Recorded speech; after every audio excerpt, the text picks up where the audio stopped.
আসসালামু আলাইকুম রহমতুল্লাহি বরকাতুহ। গ্রামের বাড়িতে ছাদের উপরে বসে আছি। পেছনে অনেক গাছপালা আছে, আপনারা দেখতে পাচ্ছেন হয়তো। কাঁঠাল গাছে কাঁঠাল ধরেছে, আলহামদুলিল্লাহ। বাবা মার সাথে, পরিবারের সাথে গ্রামীণ পরিবেশে শান্তির একটি পরিবেশে আছি। কিন্তু এত সুন্দর পরিবেশে থাকার পরেও মনের ভিতরে খুব একটা শান্তি নাই। গতকাল একটা নিউজ সামনে আসার পর থেকে মনটা বেশি আনচান করছে, বেশি খারাপ লাগছে। সেটা হচ্ছে একজন মা, তার নাম হচ্ছে নূরজাহান বেগম। তিনি মিরপুরের তার নিজ বাড়িতে পরিত্যক্ত অবস্থায় পড়েছিলেন। তিনি সেখানে মারা গিয়েছেন। 7-8 দিন হয়েছে, পচন ধরেছে, শরীরে পোকা হয়ে গেছে, কেউ জানেন না। পরে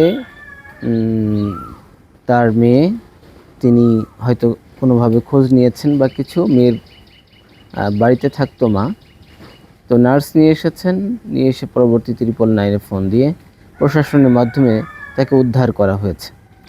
আসলে এই যে ঘটনাটা ঘটলো, এই মা, অবহেলিত মা, কেন এই অবস্থা তৈরি হলো? কেন একজন মা তার শেষ বয়সটাতে সে তার পরিবারের সাথে, সন্তানদের সাথে থাকবে, একটা আনন্দ ঘন পরিবেশে থাকবে, নাতিপুতি নিয়ে থাকবে। এটা আমাদের সামাজিক কালচার, সমাজে আমরা এটাই দেখে আসছি, বা আমাদের সুন্দর বাঙালি মুসলিম সমাজে এটাই আমরা ডিজার্ভ করি। এবং এই মায়ের সন্তানরা যে তাদের সামর্থ্য নেই, বা তারা যে শিক্ষিত না, ভদ্র না, এমন না।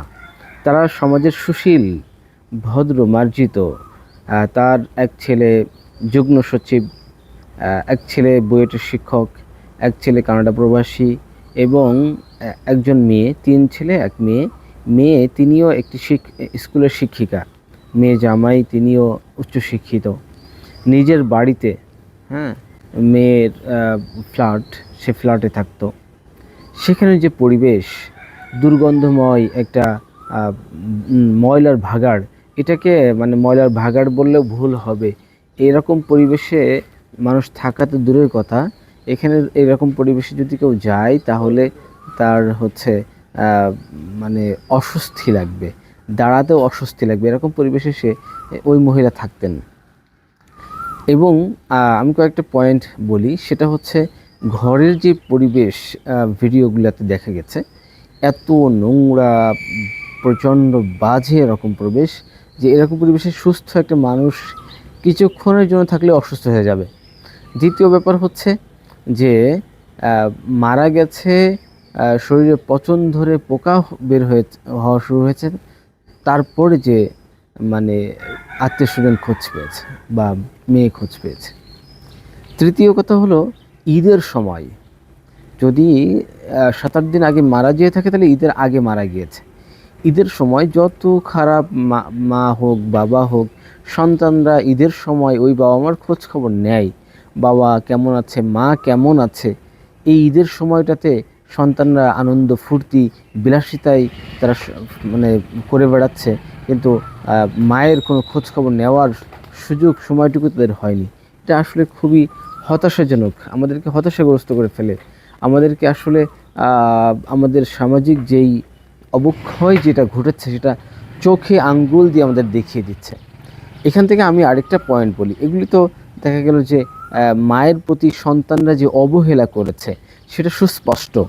এবং এখানে তথাকথিত যে শিক্ষা, জাগতিক শিক্ষা, এটা যে আমাদেরকে আসলে মানুষ বানাতে পারে না, এটা একটা চাক্ষুষ প্রমাণ। আমাদেরকে আসলে সন্তানদেরকে নৈতিকতা শেখাতে হবে। সন্তানদের দায়িত্ববোধ, অধিকার, সন্তানদের উপরে কার কার হক রয়েছে, বাবা মার সাথে কেমন আচরণ করা দরকার, এই বিষয়গুলো শেখাতে হবে। আল্লাহ আমাদেরকে শেখাচ্ছেন, রব্বিরহামহুমা কামা রাব্বায়ানি সগীরা। আল্লাহ কোরআনুল কারীমে অন্য আয়াতে বলছেন যে তোমার বাবা মা যখন বৃদ্ধ হয়, তখন তাদের আচরণে যদি তুমি কষ্ট পেয়েও থাকো, তাহলে উফ শব্দটা বলো না। উফ শব্দটা বললেও তারা কষ্ট পেতে পারে। তো তোমার আচরণে যেন তারা কষ্ট না পায়, বরং তুমি যদি তাদের আচরণে কষ্ট পেয়েও থাকো, তাহলেও উফ শব্দটি পর্যন্তও বলো না। তাদের আহ, সেবার জন্য নিজেকে এরকম প্রশস্ত করে দাও। তো আল্লাহ আমাদেরকে কি উত্তম শিক্ষা দিচ্ছেন, কিন্তু আমরা কি দেখছি? তো এর পিছনে আমাদের সামাজিক আরও কিছু দায়বদ্ধতা আছে বলে আমি মনে করি। সেটা হচ্ছে আমাদের বাবা মা ছোটবেলা থেকে এখন বাচ্চাদেরকে ভালো রেজাল্ট করার জন্য, প্রোগ্রেস করার জন্য প্রতিযোগিতায় নামায় দেয়। একটা পর্যায়ে দেখা যাচ্ছে ক্লাসে ভালো রেজাল্ট করতে হবে, স্কুলে ভালো রেজাল্ট করতে হবে, থানার মধ্যে বোর্ডে ভালো রেজাল্ট করতে হবে। এবং দেখেন এই মায়ের যে সন্তানরা তারা সবাই ভালো ভালো শিক্ষা প্রতিষ্ঠানে লেখাপড়া করেছে, ক্যাডেট কলেজে লেখাপড়া করেছে, বুয়েটে লেখাপড়া করেছে, দুজন ছেলে বুয়েটে লেখাপড়া করেছে, ঢাকা কলেজ থেকে পড়েছে। তো এরা ভালো প্রতিষ্ঠান ইনস্টিটিউশনে লেখাপড়া করেছে। এখানে যেটা হয় সেটা হচ্ছে বাবা মারা ছোটোবেলা থেকে বাচ্চাদেরকে একটু স্বার্থপর বানিয়ে ফেলে, যে না তোমাকে পড়তে হবে, শিখতে হবে, অন্য থেকে শ্রেষ্ঠ হতে হবে, এবং তোমাকে এই শ্রেষ্ঠত্বের জায়গায় থেকে অন্য কারোর দিকে তাকানো যাবে না। কে কী করলো, কে মরে গেল, কে বেঁচে থাকলো, মানবতা বোধ শেখায় না, মনুষ্যত্ববোধ শেখায় না, মানুষের সাথে মিলে মিশে চলার সেই দায়িত্ববোধ, সামাজিকতা, এগুলি শেখায় না। তাদের মধ্যে তাদেরকে একটা একটা প্রতিযোগিতায় লাগাই দেয়, এবং প্রতিযোগিতায় তারা চলতে থাকে। এই প্রতিযোগিতার দৌড়ে চলতে চলতে চলতে চলতে তারা একসময় মানুষের থেকে তারা রোবটে পরিণত হয়, তারা মেশিন হয়ে যায়। তখন তাদের মধ্যে এই মমতাবোধ, মানবতাবোধ, মায়ের ভালোবাসা, বাবার ভালোবাসা, সমাজের মানুষের ভালোবাসা, এটা তাদের মধ্যে থাকে না। যার কারণে দেখা যাচ্ছে তাদের টাকা কামাতে হবে, এই জন্য তারা টাকা কামাতে যত বৈধ অবৈধ যত পন্থা আছে সেগুলি তারা করতে থাকে, টাকা কামাতে থাকে, বিলাসিতা করতে থাকে, আরাম আয়েশ করতে থাকে। কিন্তু একটা পর্যায়ে যেটা হয়, ওই বাবা মা যারা তাদেরকে এইগুলার শেখার জন্য, এইগুলা করার জন্য ফোর্স করেছে, একসময় ওই বাবা মাই ভুক্তভোগী হয়। খুব কঠিন বাস্তবতা। আমাদের এই জন্য সন্তানদেরকে দিনই শেখা, আল্লাহর পরিচয় দেওয়া, তার বাবা মার পরিচয় দেওয়া, সন্তানদেরকে আত্মীয় স্বজনের সাথে পরিচিত করা, চাচা মামা খালু তাদের সাথে পরিচিত করা, ফুফা ফুফির সাথে, আত্মীয় স্বজনের সাথে, পরিবারের সাথে, সমাজের মানুষের সাথে আন্ডারস্ট্যান্ডিং তৈরি করা, মানুষের ভালোবাসা নিজেদের তাদের মধ্যে ঢুকায় দেওয়া, তাদেরকে ভালো মানুষ হওয়ার জন্য ইন্সপায়ার্ড করা, এটা আমাদের দরকার। ভালো মানুষ না হলে সে যত বড় শিক্ষিত হোক, যত টাকাওয়ালা হোক, যত ডিগ্রি তার থাকুক না কেন, এরকমটা হতে থাকবে।